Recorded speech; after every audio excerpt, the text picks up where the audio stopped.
Hi hello ನಮಸ್ತೆ, ನಾನು ರಾಜು ಅಷ್ಟೇ. ನೀವು ನೋಡ್ತೀರಾ centre point Kannada YouTube channel. CM ಪಟ್ಟದ ಫೈಟ್ಗೆ ಬಿಗ್ ಟ್ವಿಸ್ಟ್. ವೇಣುಗೋಪಾಲ್ ಸಿಡಿಸಿದ್ರು ಬಿಗ್ಗೆಸ್ಟ್ ಬ್ಲಾಸ್ಟ್.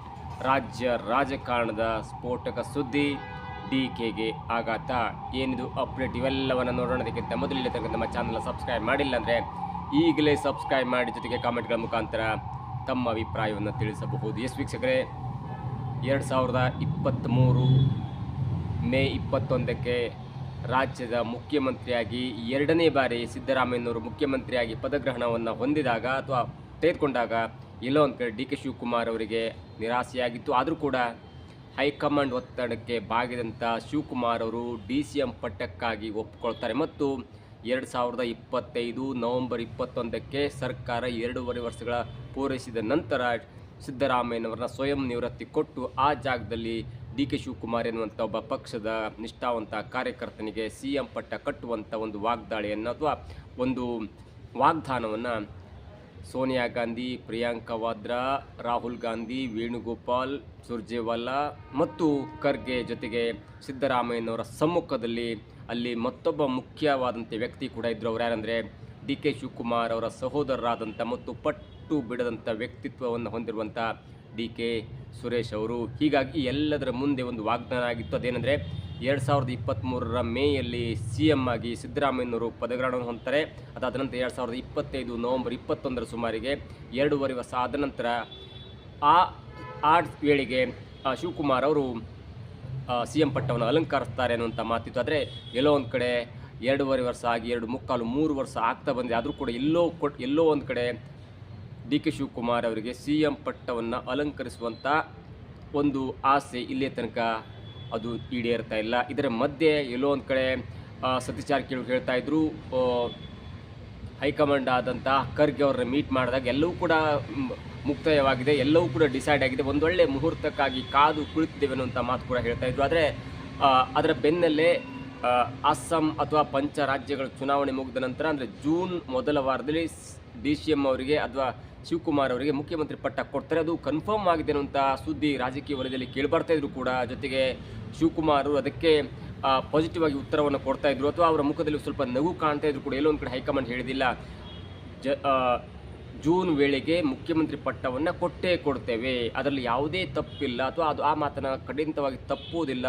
ಈಗ ಕೊಡಲಿಕ್ಕೆ ಆಗಲ್ಲ ಅಂದರೆ ಪಂಚರಾಜ್ಯಗಳು ಚುನಾವಣೆ ಇದೆ, ಬಜೆಟ್ ಈಗಾಗಲೇ ಸ್ವಲ್ಪ ದಿನದಲ್ಲಿ ಹಿಂದೆ ಮುಗಿದಾಗಿ ಎಲ್ಲ ಗೊಂದಲ ಮುಗಿದ ನಂತರ ಅಸ್ಸಾಂ, ತಮಿಳುನಾಡು, ಕೇರಳ ಈ ಎಲ್ಲ ಚುನಾವಣೆಗಳಲ್ಲಿ ಒಂದೊಳ್ಳೆ ಪರ್ಫಾರ್ಮೆನ್ಸ್ ಆದ ನಂತರ ನಾವು CM ಪಟ್ಟವನ್ನು ಬಿಟ್ಟು ಕೊಡ್ತೇವೆ ಎನ್ನುವಂಥ ಮಾತು ಕೇಳಿ ಬರ್ತಾ ಇತ್ತು ಅಥವಾ ಕೊಟ್ಟಿದ್ದಾರೆ ಅನ್ನುವಂಥ ಮಾತು ಜೋರಾಗಿ ಕೇಳಿ ಬರ್ತಾ ಇತ್ತು. ಆದರೆ ಎಲ್ಲೋ ಒಂದು ಕಡೆ ಇದೀಗ ರಾಷ್ಟ್ರೀಯ ಮಾಧ್ಯಮಕ್ಕೆ ಸಂದರ್ಶನ ಕೊಟ್ಟಂಥ ಸಿದ್ದರಾಮಯ್ಯನವರ ಆಪ್ತ ಮತ್ತು ರಾಹುಲ್ ಗಾಂಧಿ ಅವರಿಗೆ ಆಪ್ತರಾಗಿರುವಂಥ, ರಾಹುಲ್ ಗಾಂಧಿ ಅವರಿಗೆ ಮಾರ್ಗದರ್ಶಕರಾಗಿರುವಂಥ KC ವೇಣುಗೋಪಾಲ್ ಅವರು ಇದೀಗ ಒಂದು ಸ್ಫೋಟಕವಾದಂಥ ಹೇಳಿಕೆಯನ್ನು ಕೊಟ್ಟಿದ್ದಾರೆ. ಅದು ಕೂಡ ರಾಷ್ಟ್ರೀಯ ಮಾಧ್ಯಮಕ್ಕೆ. ಯಾವ ರಾಷ್ಟ್ರೀಯ ಮಾಧ್ಯಮಕ್ಕೆ? DK ಶಿವಕುಮಾರ್ ಅವರು ಇಲ್ಲ, 2 ಗೋಡೆಯ ಮಧ್ಯೆ ವಾಗ್ದಾನ ಆಗಿದೆ, ನನ್ನ ಪಾಲನ್ನು ಬರುತ್ತೆ, ಅದಕ್ಕೆ ಕಾದು ಕುಳಿತೇನೆ ಅನ್ನುವಂಥ ಹೇಳಿಕೆಯನ್ನು ಯಾವಾಗ ರಾಷ್ಟ್ರೀಯ ಮಾಧ್ಯಮದ ಮುಂದೆ, ಅದೇ ಮಾಧ್ಯಮದ ಮುಂದೆ DK ಶಿವಕುಮಾರ್ ಅವರು ಸರಿಸುಮಾರು 1 ವರ್ಷಗಳ ಹಿಂದೆ ಹೇಳಿದ್ರಲ್ಲ, ಅದೇ ಮಾಧ್ಯಮಕ್ಕೆ ಸಂದರ್ಶನವನ್ನು ಕೊಟ್ಟಂಥ ಅಂದರೆ ಇಂಡಿಯಾ ಟುಡೆಗೆ ಸಂದರ್ಶನ ಕೊಟ್ಟಂಥ KC ವೇಣುಗೋಪಾಲ್ ಅವರು ಯಾವುದೇ ಕಾರಣಕ್ಕೂ ಈಗ CM ಪಟ್ಟದ ಬದಲಾವಣೆ ಚರ್ಚೆ ಇಲ್ಲ, there is no vacancy in the CM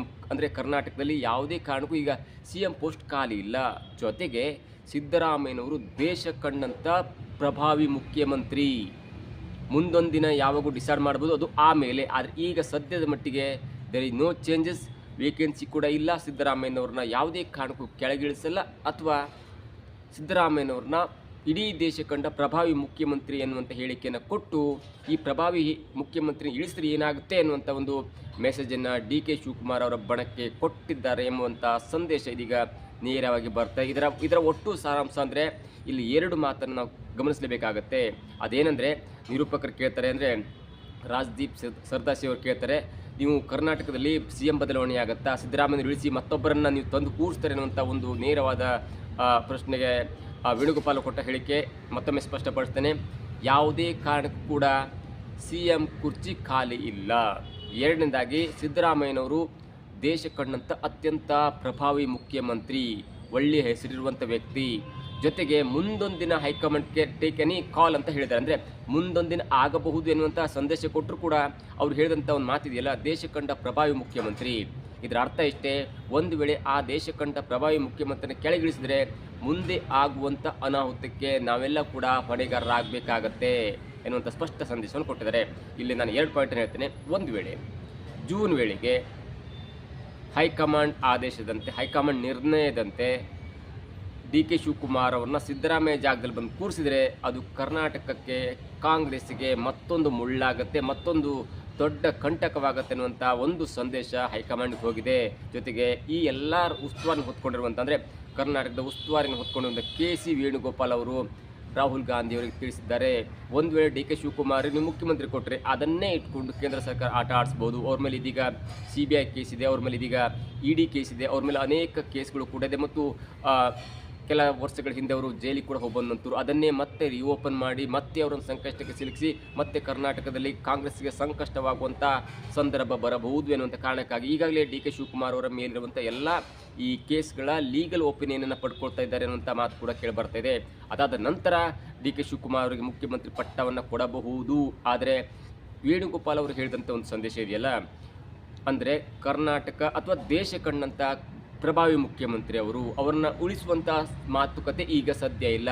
ಮುಂದೊಂದಿನ high command ನಿರ್ಣಯಕ್ಕೆ ತಲೆ ಬಾಗ್ತಾರೆ ಅಥವಾ ಬಾಗಬಹುದು. ಆದರೆ ಸದ್ಯದ ಮಟ್ಟಿಗೆ ಕರ್ನಾಟಕ CM ಕುರ್ಚಿ ಖಾಲಿ ಇಲ್ಲ ಎನ್ನುವಂಥ ಅವರ ಹೇಳಿಕೆಯ ವೇಗ ನೋಡ್ತಾ ಇದ್ರೆ ಇಲ್ಲ, ಏನೂ ಇಲ್ಲ, ನಥಿಂಗ್ ವಿಲ್ ಹ್ಯಾಪನ್ ಎನ್ನುವಂಥ ರೀತಿಯಲ್ಲಿದೆ. ಅಂದರೆ ಯಾವುದೂ ಆಗಲ್ಲ, ಎಲ್ಲವೂ ಊಹಾಪೋಹ ಎನ್ನುವಂಥ ಮಾತಿದೆ. ಆದರೆ ನಾವು ಮತ್ತೊಂದು ರೀತಿಯಲ್ಲಿ ಯೋಚನೆ ಮಾಡೋದಾದರೆ, ಯಾವುದೇ ಒಬ್ಬ ಉಸ್ತುವಾರಿ ಆದಂಥವ್ರು ಅಥವಾ ಯಾವುದೇ ಒಬ್ಬ ಮುಖ್ಯಮಂತ್ರಿ ಆದಂಥವ್ರು ಅಥವಾ ಯಾವುದೇ ಒಬ್ಬ DCM ಆದಂಥವ್ರು ಅಥವಾ ಯಾವುದೇ ಒಬ್ಬ ಹೈಕಮಾಂಡ್ ಅಧ್ಯಕ್ಷರಾದಂಥವ್ರು ಮುಂದೆ ಆಗುವಂಥ ಒಂದು ಆಲೋಚನೆ ಇದ್ದರೂ ಕೂಡ, ಮುಂದೆ ಆಗುವಂಥ ಬೆಳವಣಿಗೆ ಮನಸ್ಸಲ್ಲಿದ್ದರೂ ಕೂಡ ಅಥವಾ ಡಿಸೈಡ್ ಆದರೂ ಕೂಡ ಅದನ್ನು ಮಾಧ್ಯಮದ ಮುಂದೆ ಅಥವಾ ಅದನ್ನು ಜನರ ಮುಂದೆ ಪರೋಕ್ಷವಾಗಿ ಹೇಳಲಿಕ್ಕಾಗಲ್ಲ. ಹಾಗೊಂದೇ ಹೇಳಿದ್ರೆ ಈಗಿರುವಂಥ ಮುಖ್ಯಮಂತ್ರಿಗೆ ಮುಜುಗರ ಆಗುತ್ತೆ, ಈಗಿರುವಂಥ ಮುಖ್ಯಮಂತ್ರಿಯ ಹುದ್ದೆಗೆ ಅದು ಅವಮಾನ ಆಗುತ್ತೆ ಅನ್ನುವಂಥ ಕಾರಣಕ್ಕಾಗಿ, ಜೊತೆಗೆ ಹಾಗೇನಾದರೂ ಹೇಳಿದ್ರೆ ಅದು ವಿರೋಧ ಪಕ್ಷಕ್ಕೆ ಆಹಾರ ಕೂಡ ಆಗುತ್ತೆ. ಈ ಹಿಂದೆ ಯಡಿಯೂರಪ್ಪನವ್ರನ್ನ ಕೆಳಗಿಳಿಸಿ ಬೊಮ್ಮಾಯಿ ಅವ್ರನ್ನ ತಂದು ಕೂರ್ಸಾಗಲು ಕೂಡ ಯಾವ ಕಾರಣಕ್ಕೆ ನೀವು ಅವರನ್ನು ಮುಖ್ಯಮಂತ್ರಿ ಪಟ್ಟದಿಂದ ಕೆಳಗಿಳಿಸಿದ್ರಿ, ಏನು ಕಾರಣ ಎನ್ನುವಂಥ ಮಾತನ್ನು ಪದೇ ಪದೇ ಹೇಳಿ ಅದನ್ನೇ ಚುನಾವಣಾ ಪ್ರಚಾರಕ್ಕಾಗಿ ಬಳಸಿಕೊಂಡು ಇಡೀ BJPಯನ್ನು ಮಖಾಡಿ ಮಲಗುವಂತೆ ಮಾಡಿತ್ತು. ಇನ್ನೂ ಕೂಡ ಡಿ.ಕೆ. ಶಿವಕುಮಾರ್ ಅವ್ರನ್ನ ಸಿದ್ದರಾಮಯ್ಯ ಜಾಗದಲ್ಲಿ ಕೂರಿಸಿದ್ರೆ ನೋಡಿ, ಸಿದ್ದರಾಮಯ್ಯನವರು 17 ಬಜೆಟ್ ಮಂಡನೆ ಮಾಡಿದರೆ ಅವರ ಕಾಲದಲ್ಲಿ ರಾಜ್ಯ ಉದ್ಧಾರ ಆಯ್ತಾ ಅಥವಾ ಅವ್ರ ಕಾಲದಲ್ಲಿ ಅಭಿವೃದ್ಧಿ ಕಾಣ್ತಾ, ಅವೆಲ್ಲವೂ ಬೇರೆ ಬೇರೆ ಪ್ರಶ್ನೆ. ಆದರೆ ಕರ್ನಾಟಕದಲ್ಲಿ ಕಂಡಂಥ ಯಡಿಯೂರಪ್ಪ, ಕುಮಾರಸ್ವಾಮಿ ಮತ್ತು ಸಿದ್ದರಾಮಯ್ಯ ಅಥವಾ ಹಿಂದೆ ಆದಂಥ ಬೊಮ್ಮಾಯಿ, ಶೆಟ್ಟರು, ಸದಾನಂದ ಗೌಡ ಅಥವಾ H.D. ದೇವೇಗೌಡರು, ಧರ್ಮ್ ಸಿಂಗ್, ಹೀಗೆ ಅನೇಕ ಮುಖ್ಯಮಂತ್ರಿಗಳ ಕಂಡ ನಮ್ಮ ಕರ್ನಾಟಕದಲ್ಲಿ ಸದ್ಯದ ಮಟ್ಟಿಗೆ ಒಳ್ಳೆಯ ಹೆಸರಿರುವಂಥ ವ್ಯಕ್ತಿ ಮತ್ತು ಪಕ್ಷಪಾತವನ್ನು ಮಾಡದೆ ಎಲ್ಲರನ್ನೂ ಸಮಾನವಾಗಿ ನೋಡುವಂಥ ಮತ್ತು ನೋಡ್ತಿರುವಂಥ ವ್ಯಕ್ತಿ ಅಂದರು ಸಿದ್ದರಾಮಯ್ಯನವರು. ಹಾಗಾಗಿ ಅಂಥ ಒಬ್ಬ ಪ್ರಭಾವಿಗೆ ಹಿಂದ ನಾಯಕರ ಬೆಂಬಲ ಇದೆ. ಅವರು ಕುರುಬ ಸಮಾಜದಿಂದ ಬಂದರೂ ಕೂಡ ಆ ಜಾತಿ ವರ್ಗವನ್ನು ಮೆಟ್ಟಿ ನಿಂತು ಇಡೀ ಕರ್ನಾಟಕದಲ್ಲಿ ಅಲ್ಪಸಂಖ್ಯಾತ, ಹಿಂದುಳಿದ, ದಲಿತ ಮತ್ತು ಲಿಂಗಾಯತ, ಬ್ರಾಹ್ಮಿನ್ಸ್ ಎಲ್ಲರೂ ಕೂಡ ಅವರು ಸಮಾನವಾಗಿ ನೋಡಿದಂಥವ್ರು. ಅವರಿಗೆ ಮೂಢನಂಬಿಕೆಯೂ ಇಲ್ಲ, ದೇವರನ್ನು ಜಾಸ್ತಿ ನಂಬಲ್ಲ, ಕುಂಕುಮ ಹಾಕಲ್ಲ, ಕೆಲವು ಆಪಾದನೆಗಳಿದೆ ಮತ್ತು ಅಲ್ಪಸಂಖ್ಯಾತನ ಓಲೈಕೆ ಮಾಡ್ತಾರೆ ಅನ್ನುವಂಥ ಆಪಾದನೆ ಕೂಡ ಇದೆ. ಆದರೆ ಕೆಲವೊಂದು ಅವರ ಒಂದು ತಪ್ಪುಗಳನ್ನ ಬಿಟ್ಟರೂ ಕೂಡ ಕರ್ನಾಟಕ ಕಂಡಂಥ ಅಥವಾ ದೇಶ ಕಂಡಂಥ ಒಬ್ಬ ಜನಪ್ರಿಯ ಮುಖ್ಯಮಂತ್ರಿ ಅಂತ ಹೇಳ್ಬೋದು. ಅದು ಕೂಡ ಇದೀಗ ಹೈಕಮಾಂಡ್ಗೆ ಅರ್ಥ ಆಗಿದೆ.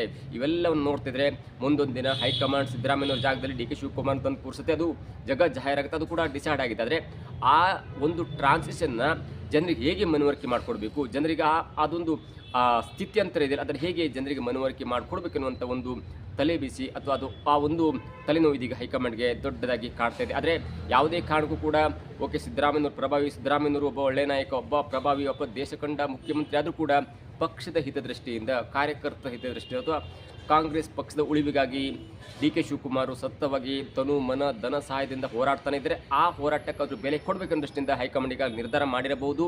ಜೂನ್ ವೇಳೆಗೆ ಡಿ.ಕೆ. ಶಿವಕುಮಾರ್ ಅವರಿಗೆ ಮುಖ್ಯಮಂತ್ರಿ ಪಟ್ಟ ಕೊಡ್ತಾರೆ ಅನ್ನುವಂಥ ಮಾತು ಅವರಿಗೂ ಕೂಡ ಕೇಳಿಬಂದಿದೆ. ಜೊತೆಗೆ ಅವರು ಇದೀಗ ಪಕ್ಷದ ಒಂದು ಉಳಿವಿಗಾಗಿ ಅಸ್ಸಾಮಿಂದ ಸ್ವಲ್ಪ ಜನ ಕರ್ಕೊಬಂದ್ಕೊಂಡು ರೆಸಾರ್ಟ್ನಲ್ಲಿ ಕೂಡ ಹಾಕಿದ್ರು ಅಥವಾ ರೆಸಾರ್ಟ್ ಇಟ್ಕೊಂಡಿದ್ದಾರೆ, ಆಪರೇಷನ್ ಕಮಲ ಆಗುತ್ತೆ ಅಂತ ದೃಷ್ಟಿಯಿಂದ. ಜೊತೆಗೆ ಓಡಿಸಿದಿಂದ 11 MLAಗಳನ್ನು ಕರ್ಕೊಬಂದು ಅಲ್ಲಿ ಕೂಡ ಅವರ ಒಂದು ಮಾಲೀಕತ್ವದ ವಂಡರ್ಲಾ ರೆಸಾರ್ಟ್ನಲ್ಲಿ ಅವರನ್ನು ಇಟ್ಕೊಂಡಿದ್ದಾರೆ. ಯಾಕಂದರೆ ಅಲ್ಲಿ ಕ್ರಾಸ್ ವೋಟಿಂಗ್ ಆಗ್ಬೋದು, ರಾಜ್ಯಸಭಾ ಇಲೆಕ್ಷನ್ ಇರುವಾಗ ಅಲ್ಲೂ ಕೂಡ ಕ್ರಾಸ್ ವೋಟಿಂಗ್ ಆಗ್ಬೋದು ಅನ್ನುವಂಥ ಕಾರಣಕ್ಕಾಗಿ ಅವರನ್ನು ಕೂಡ ಹಾಕಿದ್ರು. ಹಾಗಾಗಿ ಸಿದ್ದರಾಮಯ್ಯನವರು ಪ್ರಭಾವಿ ಆದರೆ ಅವರ ಒಂದು ಮಾಸ್ ಲೀಡರ್ಶಿಪ್ ಇದ್ದರೆ, ಮತ್ತೊಂದು ಕಡೆ ಡಿ ಕೆ ಶಿವಕುಮಾರ್ ಅವ್ರನ್ನ ಪಕ್ಷದ ನಿಷ್ಠಾವಂತ ಕಾರ್ಯಕರ್ತ, ಪಕ್ಷಕ್ಕಾಗಿ ಏನು ಬೇಕಾದರೂ ಮಾಡ್ತಾರೆ ಅನ್ನುವಂಥ ಹೆಗ್ಗಳಿಕೆ ಕೂಡ ಇದೆ. ಅದು ಹಿಂದೆ ಆದಂಥ ಅಹಮದ್ ಪಟೇಲ್ ಅವರ ಒಂದು ರಾಜ್ಯಸಭಾ ಸದಸ್ಯತ್ವಕ್ಕೆ ಆಯ್ಕೆ ಮಾಡಿದಾಗ ಅಲ್ಲಿ ಗುಜರಾತ್ನಲ್ಲಿ ಕ್ರಾಸ್ ವೋಟಿಂಗ್ ಆಗ್ಬೋದು ಅಥವಾ ಕುದುರೆ ವ್ಯಾಪಾರ ಆಗ್ಬೋದು ಅನ್ನೋ ದೃಷ್ಟಿಯಲ್ಲಿ ಆ ಒಂದು 25 ಜನನ ಈಗಲ್ಟನ್ ರೆಸಾರ್ಟ್ನಲ್ಲಿ ತಂದು ಕೂಡ ಹಾಕಿದ್ದಾಗಿರ್ಬೋದು. ಎಲ್ಲವೂ ಕೂಡ ಪಕ್ಷ ನಿಷ್ಠೆಗೆ ಡಿ ಕೆ ಶಿವಕುಮಾರ್ ಎತ್ತಿದ ಕೈ. ಆದರೆ ಈ ಪ್ರಭಾವ ಅಥವಾ ಈ ಮಾಸ್ ಲೀಡರ್ಶಿಪ್ಪಿಂದ ಪಕ್ಷದ ಕಾರ್ಯಕರ್ತರಿಗೆ ಏನಾದರೂ ಮುಜುಗರ ಆಗ್ಬೋದು ಅಥವಾ ಮನಸ್ಸಿಗೆ ನೋವಾಗ್ಬೋದಾ? ಎಡಪಂಥೀಯರು, ಬಲಪಂಥೀಯರು, ಹಿಂದುಳಿದವರು, ದಲಿತರು, ಅಲ್ಪಸಂಖ್ಯಾತರು, ಲಿಂಗಾಯತರು, ಕುರುಬರು, ಜೊತೆಗೆ ಈಡಿಗರು, ಸ್ವಾಮಿಗಳು, ಹೀಗೆ ಎಲ್ಲ ಪಂಗಡಗಳನ್ನ ಹೇಗೆ ಈ ವ್ಯಕ್ತಿತ್ವ ನಿಭಾಯಿಸ್ಕೊಂಡು ಹೋಯ್ತಲ್ಲ, ಅಂದರೆ ಸಿದ್ದರಾಮಯ್ಯನ ವ್ಯಕ್ತಿತ್ವ ಹೇಗೆ ನಿಭಾಯಿಸ್ಕೊಂಡಿತ್ತಲ್ಲ, ಆ ವ್ಯಕ್ತಿತ್ವದ ನಂತರ ಅವರ ಜಾಗವನ್ನು ಡಿ ಕೆ ಶಿವಕುಮಾರ್ ಅವರು ತುಂಬಲಿಕ್ಕೆ ಆಗುತ್ತಾ ಎನ್ನುವಂಥ ಒಂದು ತಲೆನೋವು ಇದೀಗ ಹೈಕಮಾಂಡ್ ಕಾಡ್ತಿದೆ. ಮುಂದಿನ ದಿನಗಳಲ್ಲಿ ಇವೆಲ್ಲವೂ ಕೂಡ ಸ್ಮೂತ್ ಟ್ರಾನ್ಸಿಷನ್ ಆಗಿ ತಾನೇ ಮುಂದೆ ಬಂದು ಪಟ್ಟವನ್ನು ಬಿಟ್ಟುಕೊಡೋ ರೀತಿಯಲ್ಲಿ ಕಾಂಗ್ರೆಸ್ ಪ್ಲ್ಯಾನ್ ಮಾಡ್ತಿದೆ ಮತ್ತು ಅದಕ್ಕೊಂದು ವೇದಿಕೆ ಕೂಡ ಸಜ್ಜಾಗಿದೆ ಅನ್ನೋದು ಕೂಡ ಕೇಳಿ ಬರ್ತಾ ಇದ್ರು ಕೂಡ ಎಲ್ಲೋ ಒಂದು ಕಡೆ ವೇಣುಗೋಪಾಲ್ ಅವರು ಹೇಳಿದಂಥ ಈ ಮಾತಿದೆಯಲ್ಲ, ಅಂದರೆ ದೇಶ ಕಂಡ ಪ್ರಭಾವಿ ಮುಖ್ಯಮಂತ್ರಿ ಅನ್ನುವಂಥ ಮಾತಿದೆಯಾ, ಅದು ಎಲ್ಲೋ ಒಂದು ಕಡೆ ರಾಜ್ಯ ರಾಜಕಾರಣದಲ್ಲಿ ಸ್ವಲ್ಪ ಮಟ್ಟಿಗೆ ಈ CM ಪಟ್ಟದ ಫೈಟ್ಗೆ ಮತ್ತೊಂದು ಕಡ್ಡಿ ಗೀರುವಂಥ ಕೆಲಸ ಆಗಿದೆ. ಜೊತೆಗೆ ಅದು ಕೂಡ ಡಿ ಕೆ ಶಿವಕುಮಾರ್ ಅವರಿಗೆ ಸ್ವಲ್ಪ ಮಟ್ಟಿಗೆ ಆಘಾತ ಅಂತ ಹೇಳ್ಬೋದು. ಮುಂದಿನ ದಿನಗಳಲ್ಲಿ ಈ ಆಘಾತನ ಹೇಗೆ ಹೊರಬರ್ತಾರೆ ಮತ್ತು ಅಷ್ಟೇ ಪ್ರಭಾವಿಯುಳ್ಳ ವ್ಯಕ್ತಿ ಎನ್ನುವುದನ್ನು ಹೇಗೆ ಸಾಬೀತುಪಡಿಸ್ತಾರೆ ಅನ್ನೋದು ಕೂಡ ಕಾದು ನೋಡಬೇಕಾಗಿದೆ. ಇದಾಗುತ್ತೆ ಇವತ್ತಿನ ವಿಶೇಷ. ನೋಡ್ತಾರೆ centre point Kannada YouTube channel.